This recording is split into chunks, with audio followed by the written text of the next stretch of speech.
we should go. Yeah, recording in progress. Yeah, I think others on the call should please start. I can see Chima George. Can you please introduce yourself? Hello, Chima. Yes, can you hear me? Yeah, we can hear you now. Okay. Hello, everyone. My name is Chima George. I'm a climate finance expert working in Nigeria. Happy to be here. Yeah. Then I think we should go to Bimbola Gidiaremo. Hello, everyone. My name is Abimbola Gidiaremo. I work for Kingsway Consulting, and I'm a member of the Community of Practice for Climate Change and Green Climate Fund in Nigeria. And I also have collaboration with Center for 21st Century Issues. So I wish everyone a good time. Yeah, thank you. I can see Emmanuel Twong, or has he introduced himself? Hello. Hello, my name is Zachary. I'm also here. I think Emmanuel might have introduced me a second ago, but I work at Proparco on in the technical assistance department, specifically on climate finance projects. So with our financial institution clients on technical assistance. So it's nice to meet you all. I'm very happy to be here today. You're welcome. And I think I can see Miriam. Miriam is the gender monitor for Uganda, if I'm correct. That's right, Titi. Hello, Miriam. And hi, yeah, Titi, and hello, everyone. My name is Miriam, working with Climate Action Network Uganda and a GCF gender monitor for Africa, Ugandan contact person. You're welcome. Thank you. What about Jumoke?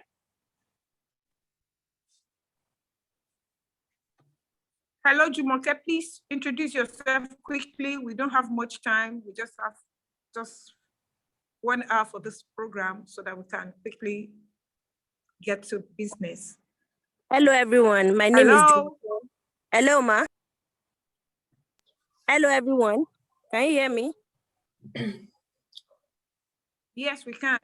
My name is Jumoke Odediji. I'm the program officer for Center for 21st Century Issues. You're welcome. Yeah. Who again is on the call? I think I can see Mirja Stoit. Hi, everyone. My name is Mirja. I am a senior project coordinator at the Namibia Nature Foundation. You're welcome. I can see Huli Zu. Huli Zu. I'm sorry. I hope I. Yeah. Sorry. It's me. I'm the AFD environmental and social expert. I already presented myself, so it's okay. Okay, great.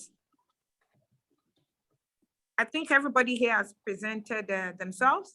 If I'm okay, if I'm correct. Okay, I can see Oluwatobi Onidarafumi. Oluwatobi, can you please introduce yourself? Can I? Hello, everyone. I'm Oluwatobi Onidarafumi. Yeah, you're welcome. Thank you. Then I can see Toini Amuntenya. Hi, everyone. I have connection problems, but I hope you can hear me. My name is Toini Amuntenya. I'm from Namibia. I'm a research and communication officer for Togo Capital. You're welcome. So I think we've gone through the list. Maybe if others join, then we can continue to introduce ourselves. But nevertheless, let us start with the program.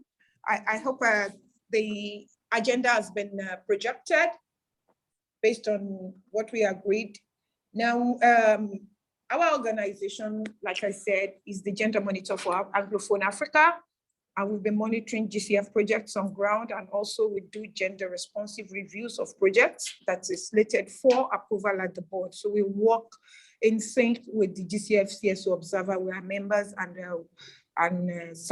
most of the things we do here, there are things that we all agree and will discuss.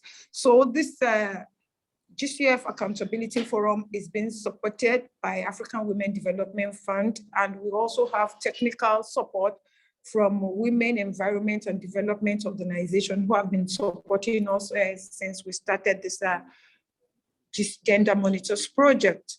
So that's why you see Tara has been here. She's always been very supportive, and we've all been working together. So as before we start, I will need AFD to now present the project to us, what the project is all about, and how far they've gone with the implementation of the project. Thank you. Okay, thank you. Can I share my screen? Yes, you can. So I will try to, sorry.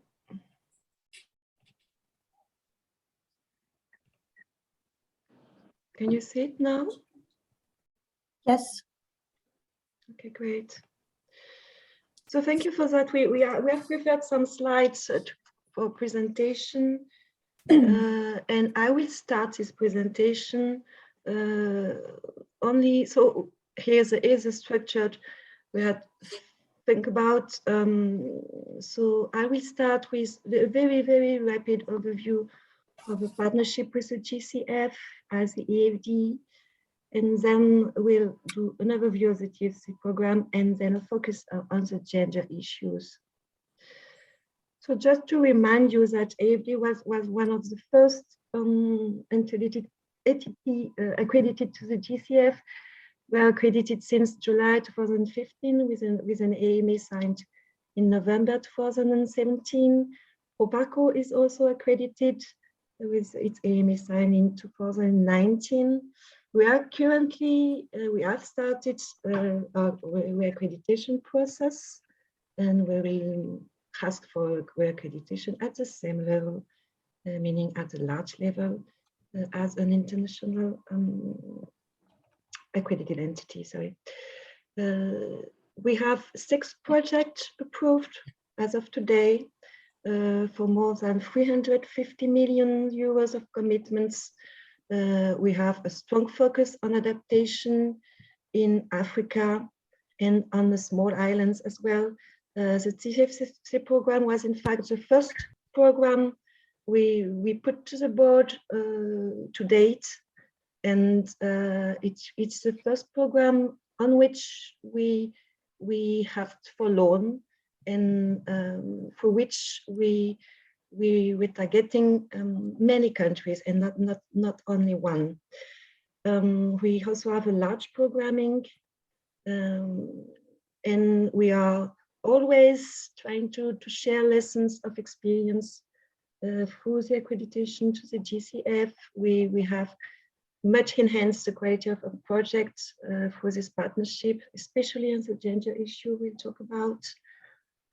Even if we were one of the first entity to be accredited. So we have also displayed much effort and have had very strong investment in the accreditation process with a high administrative burden. And just to finish, to remind you that AFD is sharing the International Development Finance Club, which is a club of 26 members, international finance institutions in the countries of the GCF. We have an MOU, Memorandum of Understanding, that has been signed in 2019.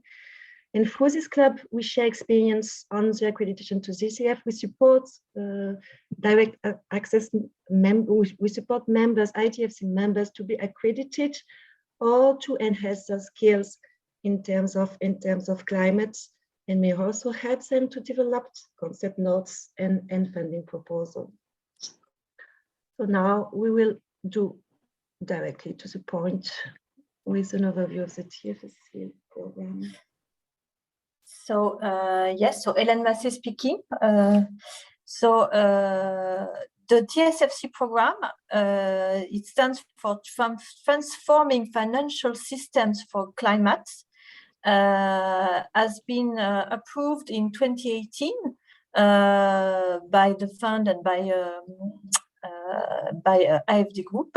It involves a 650 million euro package of funds, the best part being credit line plus also some grants element to be deployed in 17 countries, of which 16 are in Africa, with local financial institution, with the aim to both fund portfolios of climate projects, climate co-benefit projects, which can be either mitigation project or adaptation project. So that's the content, the immediate content of the credit line, but also the aim of the long-term aim of this program is also to change, to help the financial institution to change and develop climate strategies and change our whole business operation to become more climate aware and develop more in the long run, more offer and more investment in climate finance. So that's both an immediate impact with funding of a project was 650 million euro, plus the transformational impact we aim to have on this institution, primarily on the climate strategies and approach to climate finance, but also on also ENS and gender that are also part of the roadmap for this TSFC program. So the credit line, they work like that. We have the group, so either Proparco dealing with private sector financial institution, or AFD when it comes to public sector financial institution. We enter a credit line contract with those institutions with the purpose of those lines, that is to for the institution to on-lend the funds to fund projects that are climate oriented, with the indicative target of 40% of the total credit lines to be allocated to adaptation, which is quite ambitious. As it's a bit more complex to comprehend, but so that's the idea, and the financial institution to which we sign those credit line contracts. So these are individual projects. They will benefit from the support of technical assistance. And one of the key roles of the technical assistance will be to make sure the sub-projects, the investment that are financed through the credit lines have genuine climate impact. How we're able to manage stability of COVID era. Sorry, I couldn't hear. I don't know, but this one is not showing. This is okay. Chief, please, can you mute yourself? Okay. So you have on this slide some an overview of the type of sector that are targeted. Of course, all that's around energy, green energy, energy efficiency, but also water and resource management, smart agriculture, that all deal with adaptation. So that's for the credit line part, and I give the floor to my colleague to focus on the technical assistance content. No, sorry, not to, yeah, that's it. Yeah. Hello, everyone. This is Zachary Burke from Proparco as well. I work on, like I mentioned, on the TA team at Proparco. So yes, as Hélène mentioned, the technical assistance portion of this project is actually quite significant. There are specific non-reimbursable funds that we get from the GCF to fund technical assistance, but also AFD is putting its own financing towards technical assistance as well. The idea, the technical assistance areas that we can work in with this funding basically fall into the categories here projected on the slide. Project origination and structuring, that is really supporting the banks in the identification and development of eligible and bankable climate sub-projects, helping them build up their pipeline of projects, assess their eligibility as to the specific climate finance criteria that we have in the credit lines, reviewing their business models, the impact, etc. Second, very big portion, big pillar of the TFSC technical assistance is developing banks' climate finance strategy.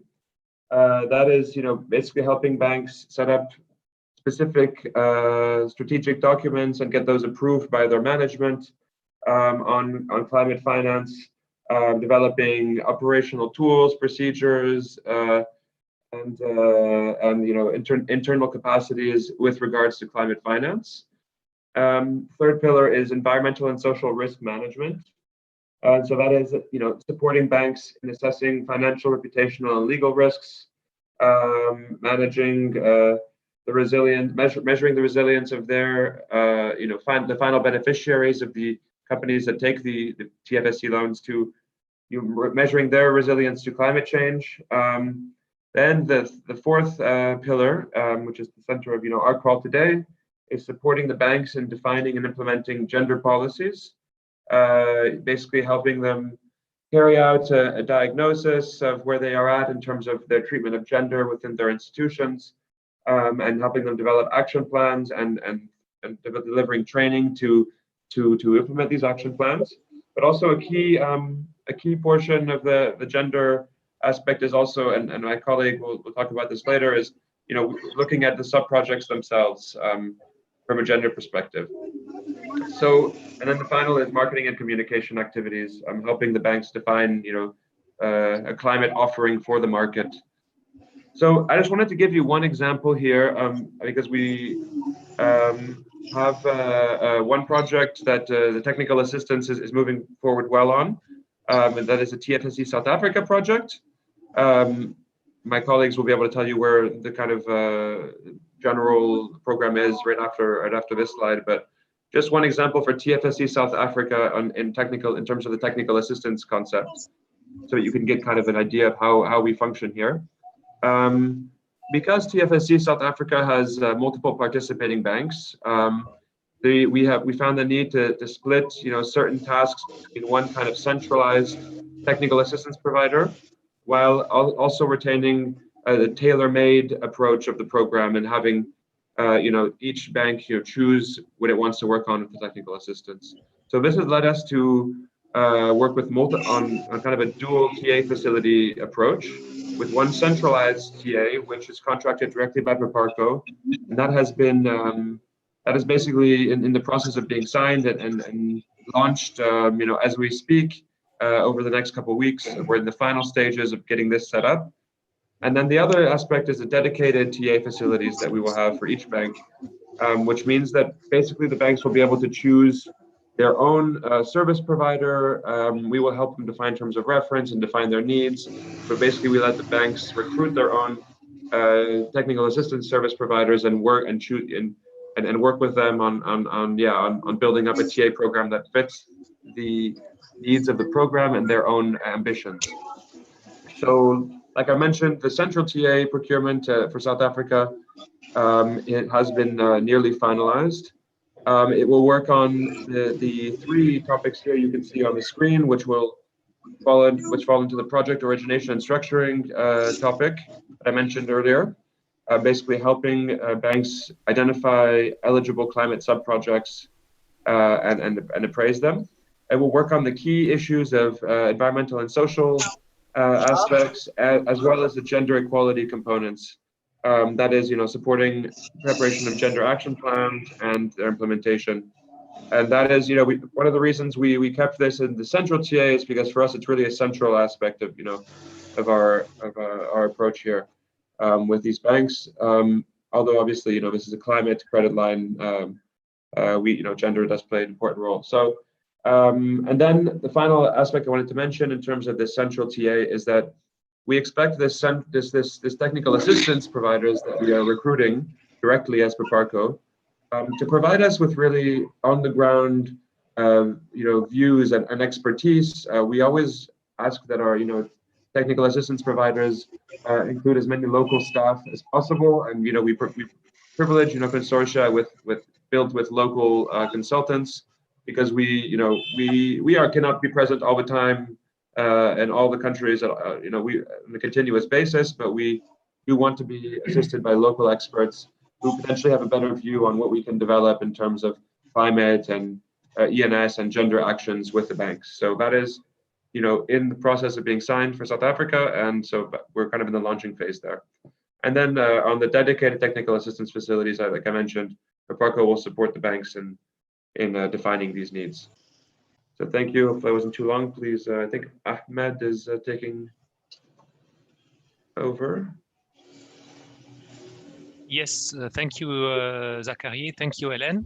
So this is to give you an overview of the current state of progress of the TFSC program.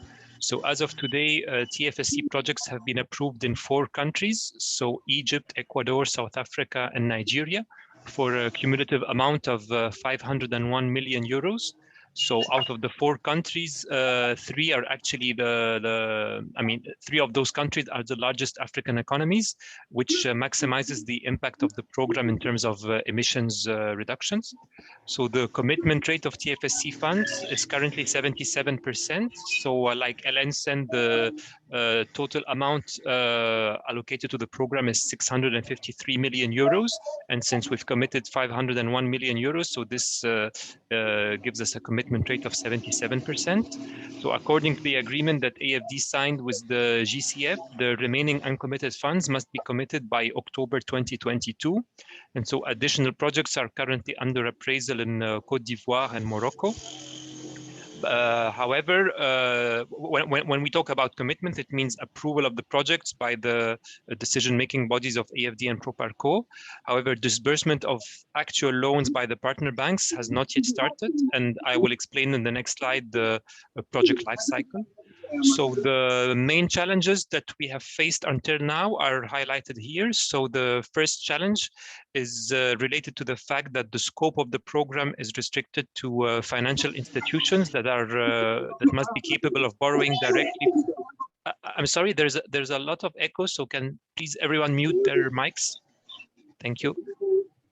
So the scope of the program is restricted to financial institutions that are capable of borrowing directly from AFD and Proparco in hard currency and without a state guarantee.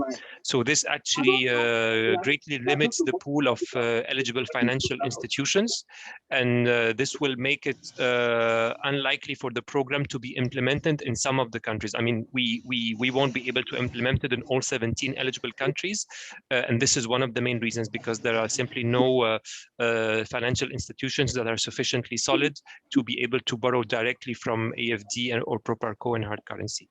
The second challenge, obviously, it's something that could not have been foreseen when the program was designed, is the COVID-19 pandemic, which has, in some countries, shifted the focus of banks away from green projects towards responding to the crisis. And the third challenge is the procurement delays in the recruitment of the technical assistance experts in some countries, because like Zachary explained, the technical assistance plays a crucial role in the operationalization of the credit lines.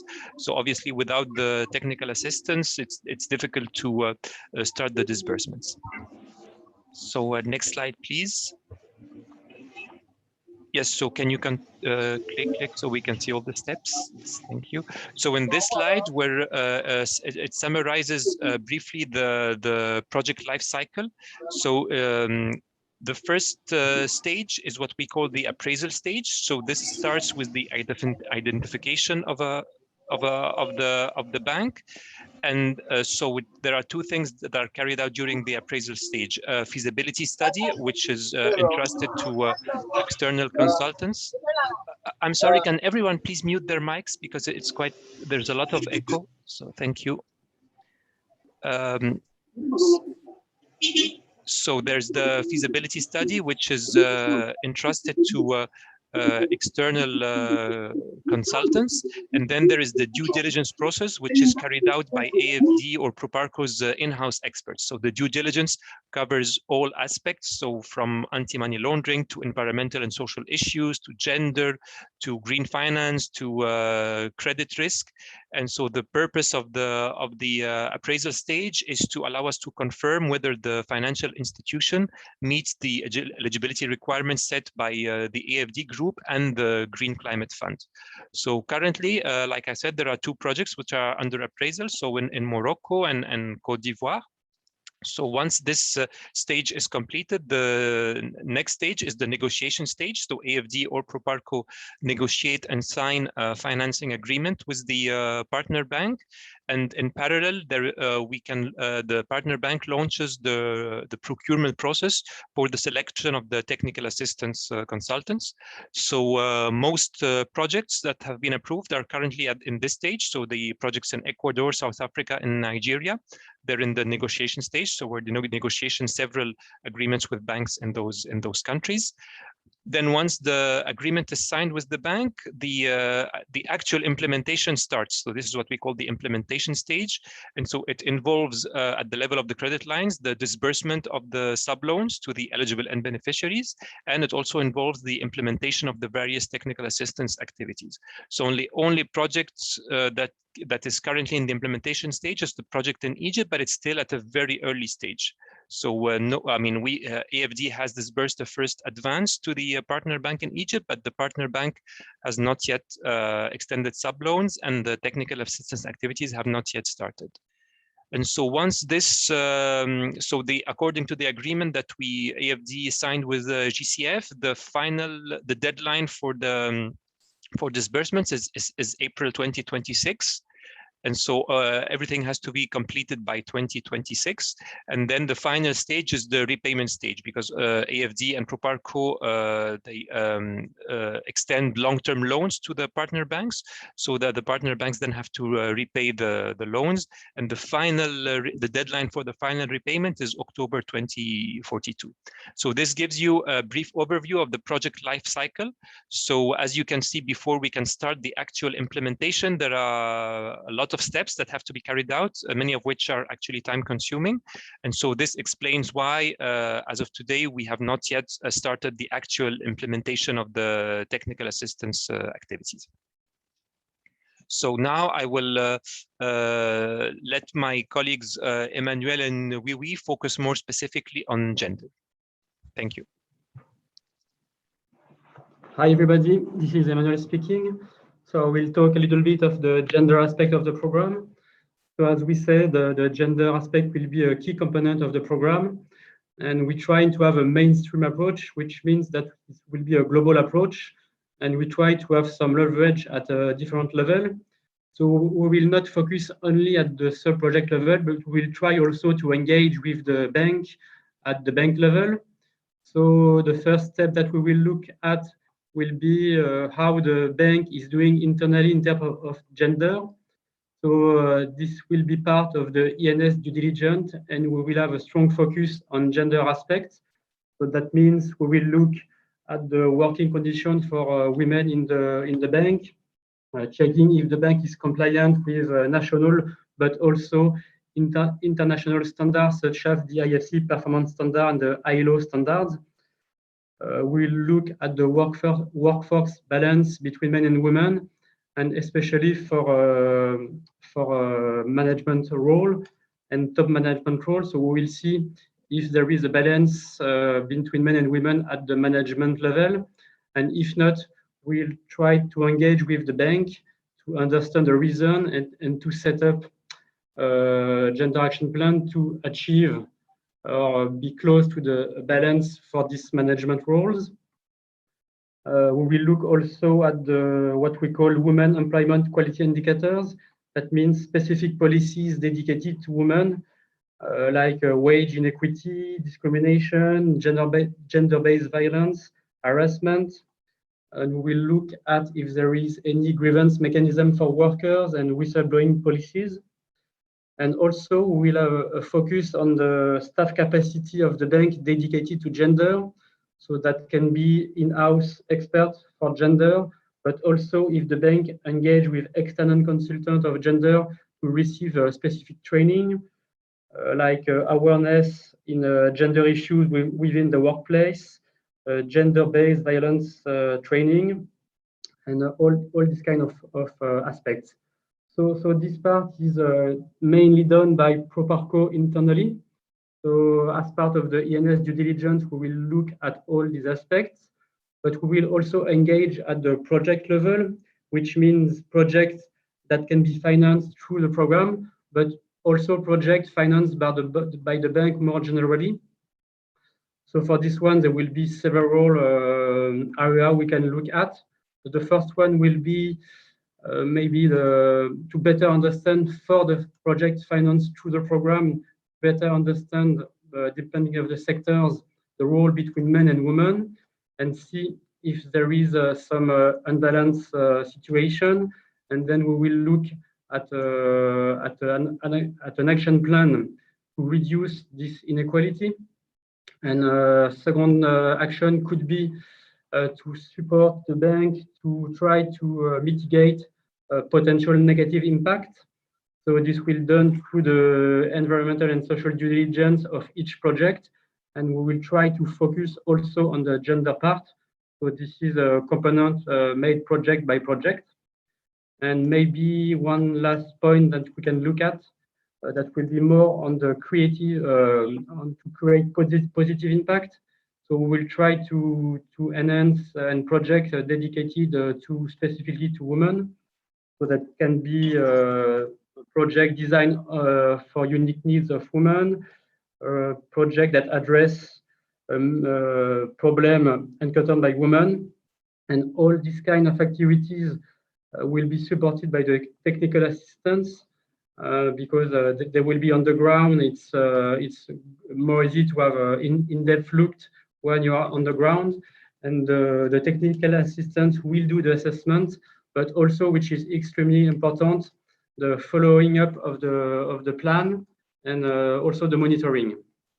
So that's it on my side. Thanks. Okay, I will continue. Thank you.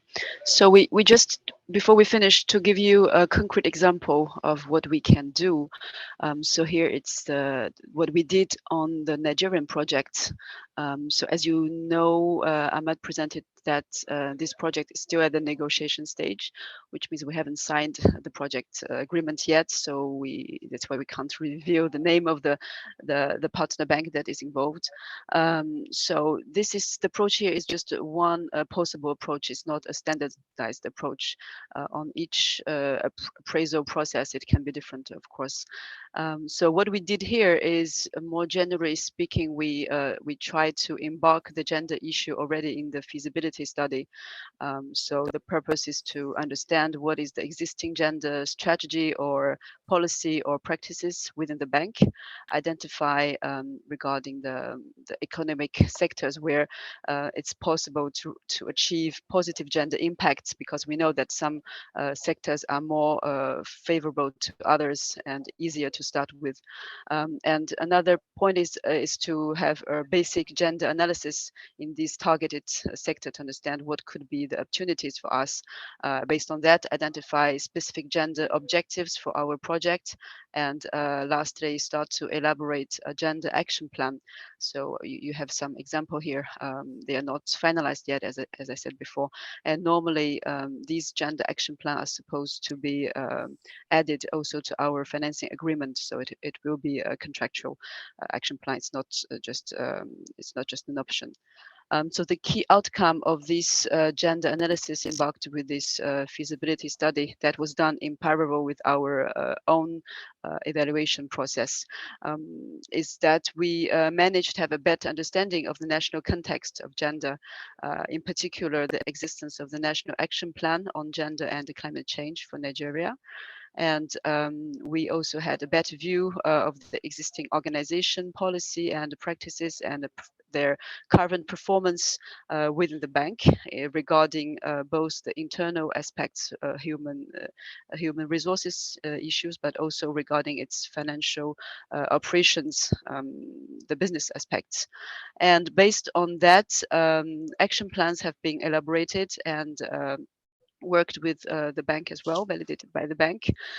And we have also started to work on the terms of references for the technical assistance that will be mobilized also to support the bank in the implementation of this action plan. So Sidin, can you move on? Thank you. It's a bit small, sorry. The idea is not to go to the details of all these action plan. So just to give you an idea of concretely what can be achieved in this kind of projects. So we have 3 tables here. The first one is about the formalization of a gender policy. So you have the structure of the table here. The idea is really to formalize the impact that we want to achieve, the outputs and the expected activities with the indicators and the targets, the timeline, the responsibility, and also the costs that need to be anticipated. So the first one is about the drafting of a corporate level 5-year plan for gender and the climate strategy as guiding principles for the bank, covering as well as its internal HR activity, but also the lending practices as well. So this is kind of a high-level gender policy that will be formalized. And the second table is more specifically to the internal HR aspect of the bank. So based on what was observed during the feasibility study, we understand that, for example, they do have, I'm sorry, I think someone's mic is on, and is it Miriam? Miriam Tawisa, could you please switch off your mic? Or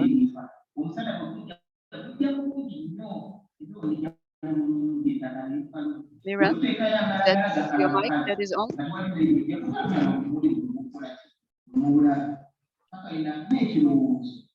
Okay, I will try to continue and speak louder maybe. So this table here is to understand the internal gender action. So the action that were identified by our feasibility consultant is to gather disaggregated employee satisfaction survey, because they do annual survey internally, but they don't have the segregated data regarding men and women. And for us, it's important to have this separation and to see if there's any specific gender experience and different feedback regarding men and women. So that's something that has been agreed on. And the next one is to conduct unconscious bias workshops for managers, because we believe that managers play a very important role in internal HR gender issues. So this kind of workshop might help them to get a better view of what can be the existing barriers and opportunities. Next one is about implementing flexibility of hours as well as location of work. We know that women might be more demanding on this aspect, so it's important action to be implemented. Last one is about the promotion evaluation system to make sure that there will be gender equality. So the idea is to have a deeper assessment of the existing system and to see if there's any corrective action to be suggested to improve the existing practices. And the last slide, thank you, is more regarding the financing operations. So the idea is really to advance diversity and inclusion of women-owned organization in the different areas that were targeted by our climate credit line, but it can also be larger. So we understand that they already have started to develop specific business. There was a women desk that is supposed to encourage women-owned business to facilitate the access of this business to credit. So the idea is really to continue to support this kind of initiative. The action that were suggested here, the first one is about performing in-depth gender assessment in the key activities sectors that can be opportunity for us to develop more climate activity. The idea here is to combine also as well as possible the climate and gender issue, as it's a climate credit line that we want to open with a bank. So the idea is to identify the key opportunities with the targeted sectors, and then the second action is to set more specific targets for gender projects in these areas and sectors. And the next one is to conduct outreach to women's group involved in these sectors. The idea here is to facilitate the emergence of women-led business, so they can also understand the existence of this kind of facility to help them to access credit as well. Next one is about extending partnerships with universities to create and deploy mobile device friendly training for women entrepreneurs. We know that some women entrepreneurs also need support to maybe to move step in terms of business scale, etc. Also to understand how to build a new business. So that's why we think it's an important axe to work on, and the fact that it's accessible to mobile devices, it's also important because some of them might not have any other way to access this kind of training. The last one is larger one is to incentivize banks to lend for gender projects in these areas. It's like the results of all these above actions to make sure that at the end of the day, the bank will also be able to provide some interesting financing condition in terms of reduced interest rate, for example, to reach concrete results and encourage this kind of women-led business. So that's it for me. I guess it's time now for questions.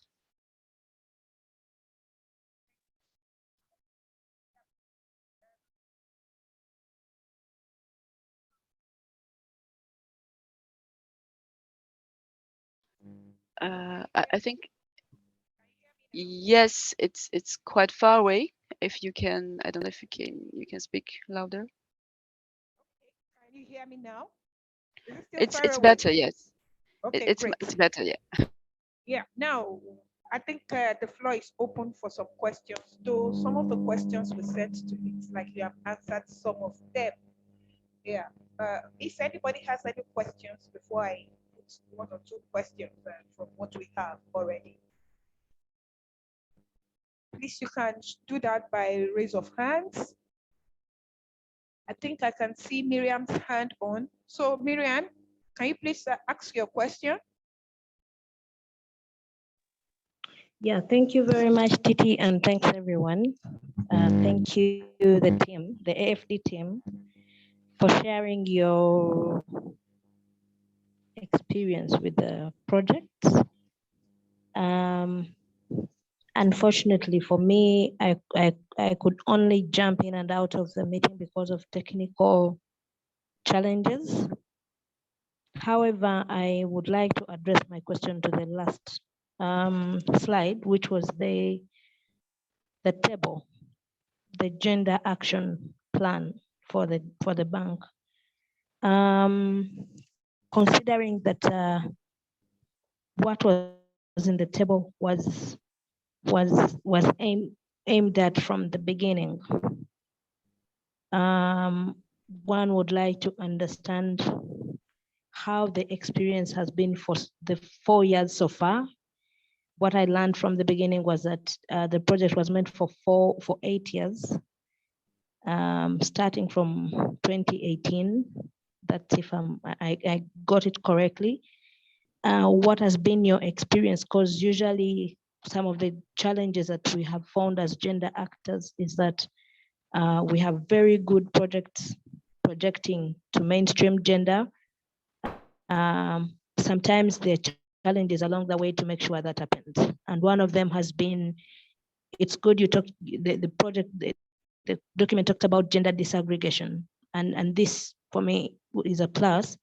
Would like to specifically hear from you how that has been coming through to ensure that what was put on paper has actually been realized on ground. So thank you. Thank you, Miriam, for this question. Do we want to answer this question before we go to the next one, or we should take one or two more, then you can answer maybe all of them together? No, I think it's better to answer question by question. Hello, can you hear me? Yes. Okay, so maybe any of you want to ask one question?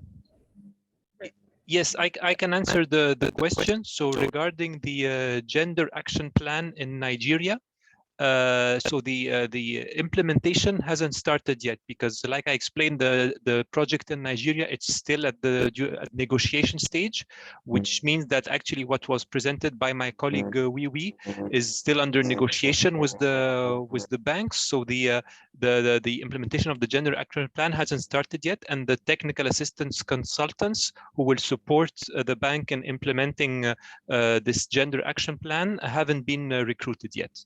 So that's why, I mean, we don't have any feedback to share with regard to the implementation of the gender action plan in Nigeria. It's still under negotiation.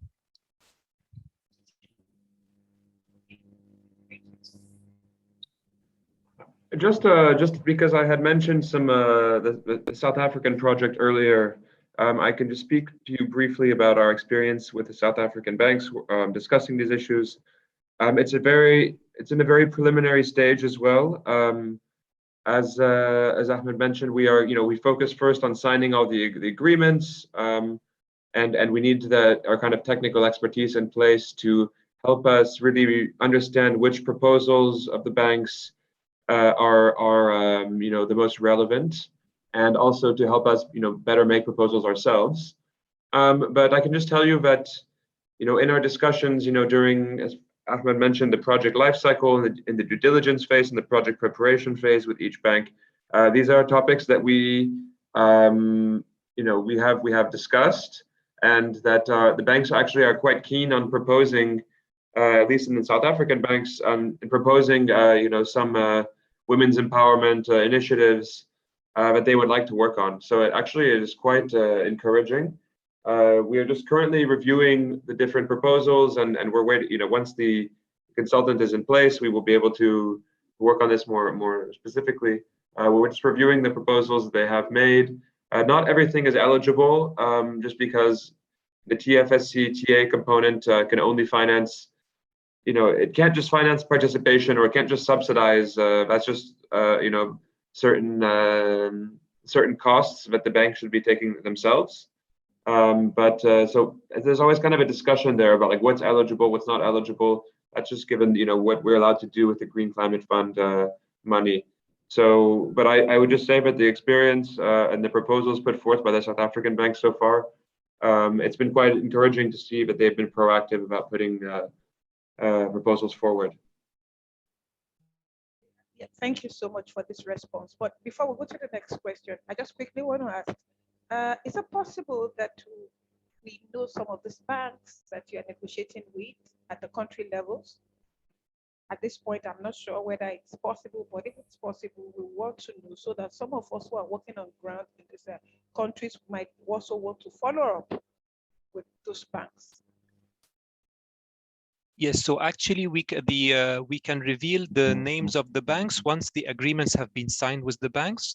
So as was explained, the only project which is currently in the implementation stage is the one in Egypt. So with the only bank with which AFD has signed an agreement is the National Bank of Egypt, NB. For the other banks, unfortunately, we cannot reveal the names at this stage because it's still under negotiation. But as soon as the agreements are signed, we will be able to disclose the names of the banks. Okay, thank you very much. So can we go to Chinma George? I can see your hands up. Yeah. Okay, thank you very much. Can you hear me? Yes, I can hear you clearly.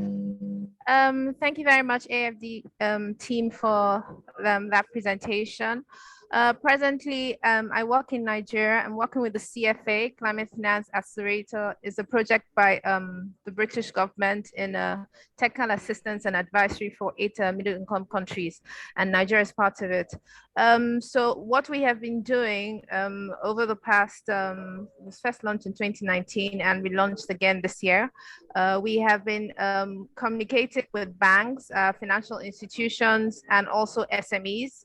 So we have a pipeline of projects, green projects, ranging from housing, green housing, to circular economy, to renewable energy, and renewable energy, gender-based renewable energy for women, productive users. So I was wondering, is it possible, we have also been speaking with some banks, and we're looking at raising capital for some of these green projects. So is it possible to have a discussion with between CFA and AFD, looking at areas of synergies and alignment? I know you've mentioned that the agreements haven't been signed with the banks, but is it possible to start a conversation on raising this capital? Because some of the objectives of what this program intends to do is to help financial institutions raise capital. Sorry, not raise capital, get climate projects. So we already have a pipeline of climate projects. We've spoken to some commercial banks and DFIs in Nigeria. We want to see if it's possible to take this conversation further, have a discussion on areas of how we can connect some banks to pipelines, green pipelines. Thank you very much.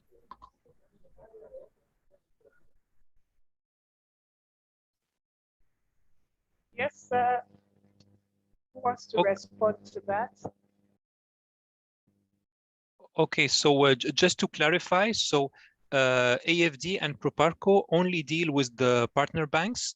The decision on whether to extend the sub-loans is taken by the banks, and neither AFD nor Proparco are involved in the process. So any borrowers who are interested in applying for TFSC loans should contact the banks directly. So neither actually AFD nor Proparco have direct discussions with the end beneficiaries. So with regard to the Nigeria specifically, I mean, you will know the name of the bank very soon, because we are due to sign the agreement by the end of the summer. And so as soon as the name of the bank is revealed and the agreement is signed, you can contact the bank directly and apply for financing through the bank. Thank you very much. Yeah. Do we have other questions? Any more questions? Hello, Tara, do you have any question?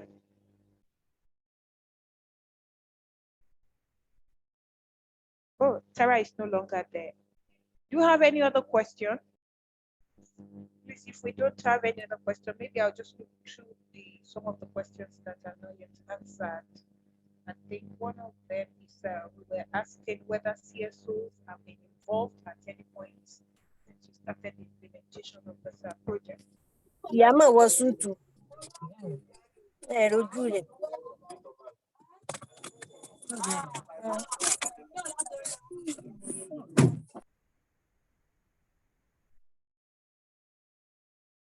Hello?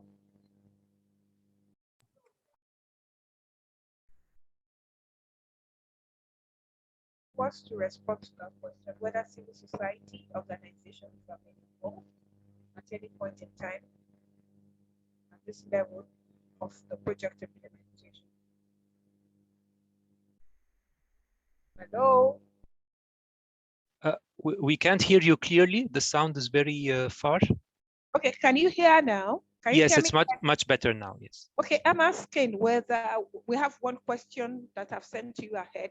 I was asking that we had civil society organizations been involved at any point in this process? Hello, can you hear me? Yes, yes. So at this stage, no civil society organizations have been involved because, like I said, since the launch of the program, the focus has been on the appraisal of the banks by AFD and Proparco, and then the negotiation of the financing agreements. So obviously there was no role for civil society organizations to be involved at this stage.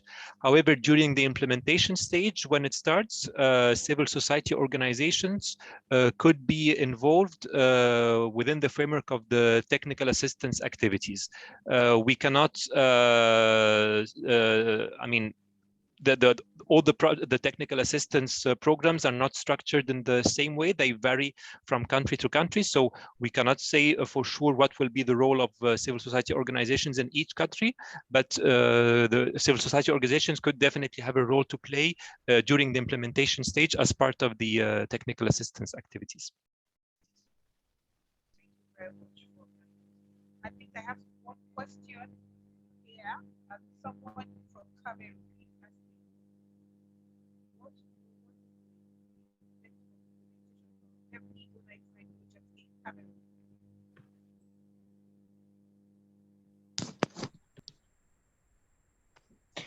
Titi, we can't hear you. We cannot hear you well. We can't yes, hear you could, you. Can you hear me now? Yes, now we can. Yes, we can. Okay.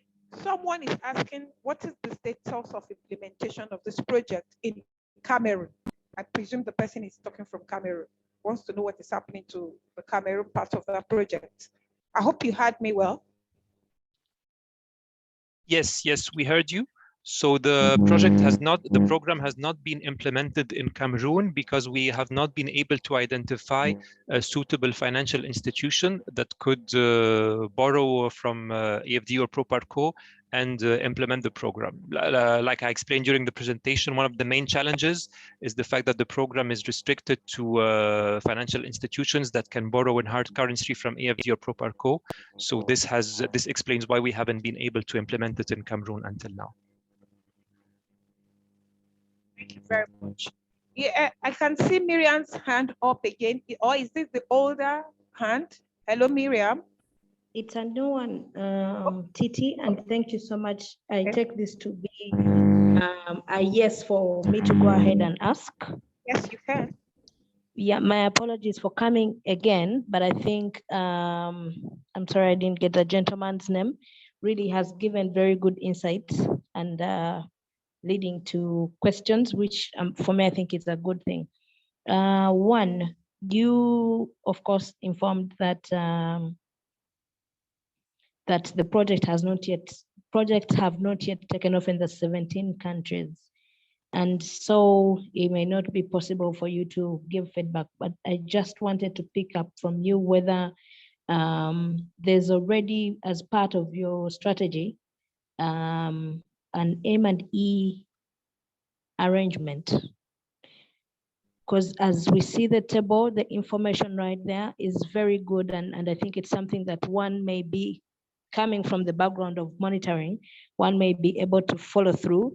But I think it can even be more helpful if there's an M&E strategy that one can be able to follow with.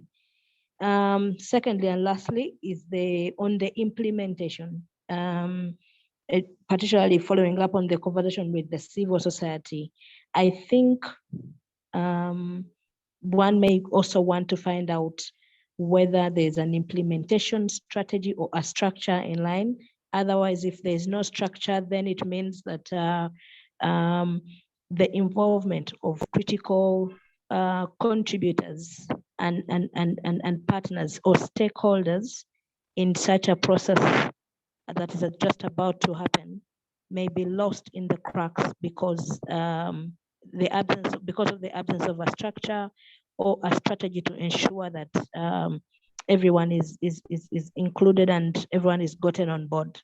So I think going forward, should it be that there is no strategy yet, I think it's going to be critical even before the implementation to have a clear structure, because it makes it very easy for implementation. It also makes it very easy for stakeholders that may want to seek for accountability and in the spirit of making sure that the project at the end of the day turns out impactful for everybody, especially those that really need these resources. I submit. Yeah, thank you, Muriel. So can we quickly respond to that? And then maybe we have just one more question to go because we've far beyond our time. Yeah. Yes, so regarding the first question, so it was about monitoring and evaluation. So there is indeed in the agreement that AFD signed with the GCF, there is a midterm evaluation which has to be carried out during the implementation of the program, and then there is a final evaluation which has to be carried out within 9 months from the end of the program. So definitely there is a monitoring and evaluation framework which is in place. Regarding the second question, I'm sorry, I didn't quite understand the second question. So if you can please rephrase it or summarize it. Quickly. Okay, Miriam, you want to summarize it? Yeah, very quickly. You talked about the following up on the conversation for civil society involvement in the project. I think you talked about, I could be wrong, but I heard you talk about the fact that there's no structure yet, implementation that would allow civil society to be a part of the process. And I'm saying that is really a challenge. There needs to be a structure that can allow for such critical contributors, critical stakeholders, civil society to be more specific, to be a part of the process, because it allows for two things to happen. One, their inclusion, so no one is left behind. But then the other is that it makes it very easy for follow-up and for accountability and for the monitoring and evaluation that you talked about earlier. So your update on whether there's one or not is very critical, and the recommendation that they have. Go off, please, Miriam. I think we need to be very careful here. All we wanted to do is that is a structured plan for civil society to be involved in your plan. I'm sorry, we had some trouble hearing you on the last comment, but I can. Yes, this is better. So we wanted to know whether we have a plan to make sure that civil society are involved in this project. Yeah. So it really depends on, it's on a country by country basis. I think, you know, the involvement of civil society is clearly, you know, the way in which they're involved kind of depends on the local context and depends on our partners. But I can tell you one example for South Africa, for example. The plan is that the central TA that I was speaking about, one of their main roles is coordination with local stakeholders, you know, and the banks also have their own links with different civil society organizations or with different women's empowerment organizations. And so we're going to be relying on the consultants that we hire to carry out the implementation of the program with the banks, to also be playing a role in liaising with local actors. Thank you very much for this, and we really appreciate your time for responding to our questions and also on this forum. So as we try to round up, I just want one small question from me, and I'm looking at some of the challenges you highlighted here. So I'm wondering, what have you been able to do to address these challenges going forward? Hello, can you hear me? Hello? Yes, we can hear you. So actually, it's a complex question, so I'm not sure we can answer it, you know, in a few minutes. But I'll try to give you some answers.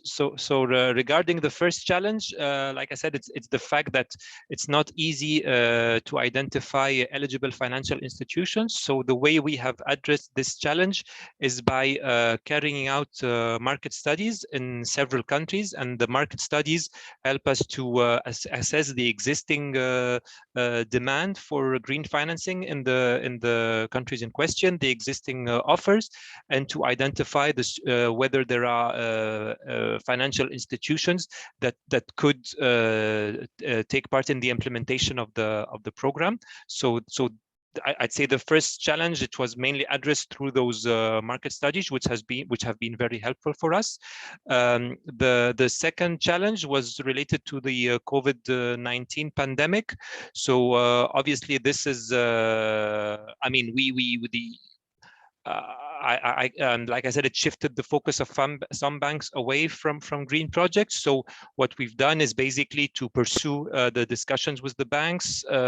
Sometimes we had to represent the projects because the management of the banks has changed often during the last period. So the second challenge was, yeah, I'd say it's basically by continuing and pursuing the discussions with the banks. And the third challenge, actually, it's not specific to the TFSC program. Procurement delays are something that we experience in many projects in various sectors. So basically, we just have to be patient and support the local partner banks, because especially for banks, some of them may not be familiar with procurement processes, because I mean they're not necessarily government entities. So we have a number of tools at AFD to support our partners. We have online trainings specifically on procurement, and we also get that involved at each stage of the process with the issuance of notices of no objection to ensure that the process is carried out in accordance with our requirements. Thank you very much for your time, and we really appreciate you on behalf of the Center for 21st Century Issues.